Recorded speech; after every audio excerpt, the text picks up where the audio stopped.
Assalamualaikum warahmatullahi wabarakatuh. Okey, untuk pembentangan kali ini saya ambil daripada satu tajuk daripada sirah Rasulullah SAW, iaitu tajuk Perang Uhud. Okey, kita pergi kepada sebab berlakunya Perang Uhud. Okey, setelah kalah dalam Perang Badar, kaum musyrikin berazam untuk menuntut bela atas kematian pahlawan-pahlawan mereka. Okey. Tambahan pula, mereka takut orang Islam semakin berpengaruh. Okay, tengok pada poin nombor 2, mereka merancang untuk menyerang Madinah.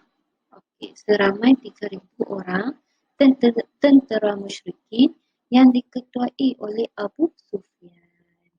Okey, selepas berita kedatangan tentera musyrikin disampaikan oleh Saidina Abbas bin Abdul Muttalib di Mekah.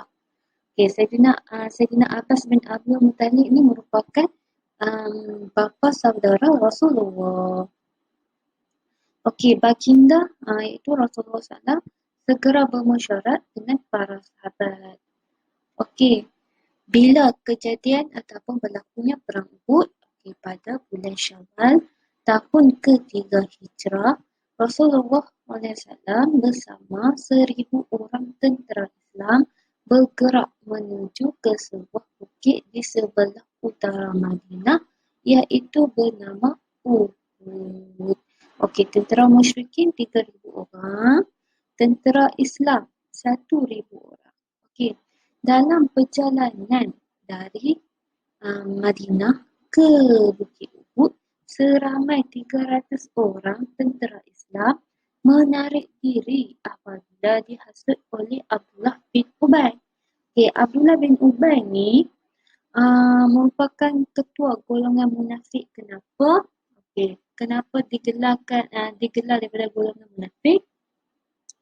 Okey, Abdullah bin Ubay ni digelar Ibnu Salul, yang merujuk kepada keturunan ibunya adalah ketua Bani Arab, Bani Khazraj yang tinggal di Madinah. Okey, semasa Nabi Muhammad berhijrah dan sampai di Madinah, okey, Nabi Muhammad sampai ke Madinah, Abdullah bin Ubay ni memeluk Islam tetapi tak ikhlas. Okay? Tak ikhlas. Okey, Ibnu Ubay turut mengaku sebagai seorang muslimin tetapi ramai mempertikaikannya atas beberapa kontroversi dengan Muhammad. Sejarawan Islam melabelkan beliau sebagai munafik, iaitu ketua munafik. Okey, hanya 13 orang tentera Islam yang berjaya sampai ke medan jihad. Okey, kita pergi kepada strategi peperangan Uhud. Okey, Nabi Muhammad SAW telah menyusun strategi dengan membahagikan tentera kepada 3 pasukan, iaitu pasukan kanan dan kiri berhadapan melawan musuh. Manakala pasukan pemanah seramai 50 orang diketuai oleh Abdullah bin Jabir Al-Ansari telah ditempatkan di atas Bukit Uhud. Okey, semua tentera pemanah tidak dibenarkan meninggal tempat masing-masing kecuali dengan arahan baginda sama ada kalah ataupun menang. Okey, pasukan pemanah menyangka mereka menang dan segera turun untuk mengutip harta rampasan tentera musyrikin. Okey, kita masuk pada poin yang seterusnya. Abdullah bin Jabir Al-Ansari telah berkali mengingatkan pasukannya supaya tidak meninggalkan tempat masing-masing. Tetapi tidak dihiraukan kerana telah dikuasai dengan perasaan tamak. Okey.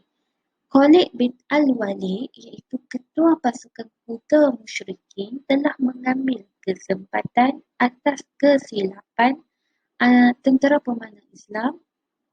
Tentera Islam telah sangat terkejut apabila diserang bertalu-talu. Okey. Para sahabat yang berada berhampiran dengan Rasulullah bermatian mempertahankan baginda tanpa rasa gentar. Abu Dajanah telah menjadikan diri sebagai perisai untuk melindungi Rasulullah SAW. Saya ringkaskan, maksud dia 50 orang pemanah termasuk Abdullah bin Jabir, itu ketua pemanah, telah ditempatkan di Bukit Uhud, di atas Bukit Uhud. Nabi Muhammad SAW berpesan, jangan sesekali meninggalkan tempat masing-masing kalau perang tu menang ataupun kalah. Tetapi disebabkan tamak, tentera Islam ni nampak ni harta rampasan, harta tentera musyrikin kat bawah tu. Dah nampak datangkan perasaan tamak tu, tentera Islam turun untuk mengutip. Tetapi Khalid bin Al-Walid itu ketua pasukan kuda musyrikin, dah nampak tentera Islam yang pemanah tu turun. Dia ambil kesempatan untuk serang mereka.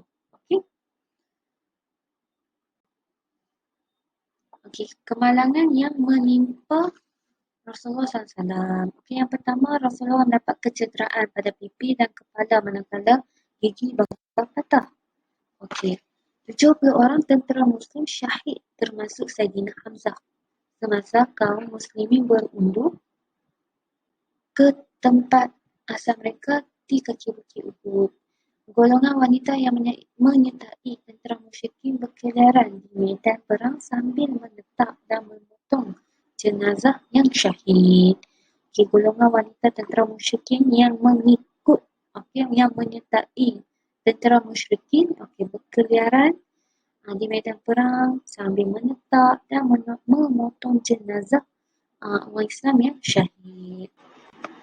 Hindun bin Utbah, iaitu isteri Abu Sufyan, telah menjumpai jenazah Hamzah lalu membelah perut dan mengeluarkan hati dan cuba untuk memakannya tetapi tidak dapat menelannya. Seterusnya, setelah tentera musyrikin meninggalkan medan perang, Fatimah puteri Rasulullah membersihkan darah dan mengubati ayahnya dengan dibantu oleh Sayyidina Ali. Akhir sekali, Rasulullah SAW memerintahkan semua jenazah para syuhada dikumpulkan dan dimakamkan dengan penuh penghormatan. Info untuk bagi yang meninggal waktu syahid. Jenazah tentera Islam yang syahid di medan peperangan tidak perlu dimandikan dan dikafankan. Jenazah mereka disembahyangkan dan dikebumikan dengan pakaian yang dipakai ketika bertempur. Kita pergi kepada poin yang seterusnya, iaitu bilangan tentera yang terkorban. 70 orang tentera Islam telah gugur syahid, termasuklah bapa saudara Rasulullah SAW, iaitu Sayyidina Hamzah. Sayyidina Hamzah telah dibunuh oleh Wahsy, seorang hamba yang diupah oleh Hindun bin Utbah. Sayyidina Hamzah telah diberikan gelaran sebagai Asadullah, iaitu singa Allah. Tentera musyrikin yang terkorban pula adalah seramai 32 orang. Info sedikit, peristiwa sedih yang menimpa kaum muslimin itu bukanlah satu kekalahan, kerana tentera musyrikin tidak berjaya menawan kota Madinah. Sebagai tentera muslimin sebenarnya telah tersilap langkah kerana terhadapi dengan sifat tamak sehingga menyebabkan mereka lupa akan arahan Rasulullah SAW. Akhir sekali, kemalangan yang menimpa tentera muslimin bukanlah kerana tentera musyrikin bijak dan kuat. Sampai situ je saya punya perbincangan hari ini. Untuk tajuk Perang Uhud. Terima kasih. Assalamualaikum.